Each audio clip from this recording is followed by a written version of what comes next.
Naay uban nga ginikanan dili kadawat ang iyang anak tumboy o bayot. Wala man na tuyuan nila. Ngano lisod man ninyo dawaton ang inyong anak nga natumboy, ang inyong anak na bayot, nga tumboy. Wala man na tuyuan nila.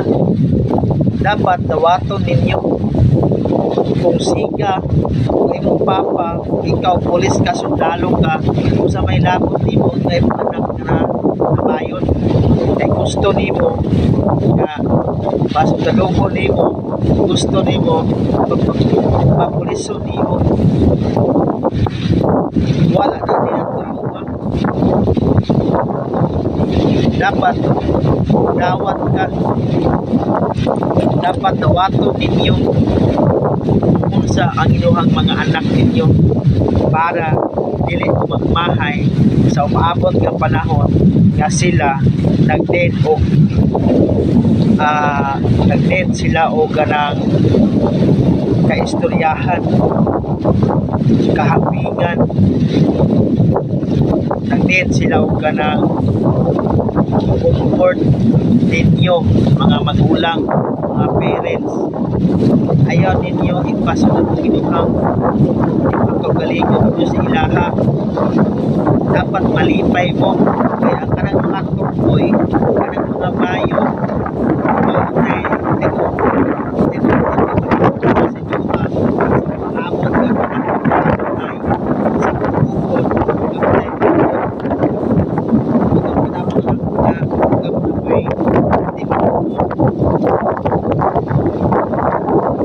asa pagkaanan na tayo na may nagtutuloy malipay ka gawato nimo dili kay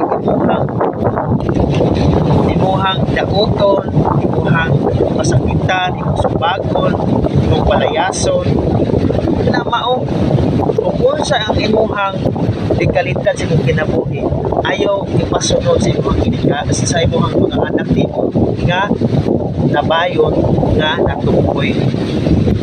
Kung ikaw siga-siga ka sa inyong barangay eh siyempre lagi pulis ka, sundalo ka, fireman ka, coast guard ka, sa badinha takbo ka, kanang scout ranger ka, ayaw ipasunod sa inyong pagkasiga-siga sa inyong anak na bayon.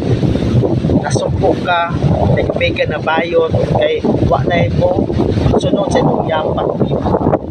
Dawata ang kaputuran para ang imong anak dili magtungod sa inyo.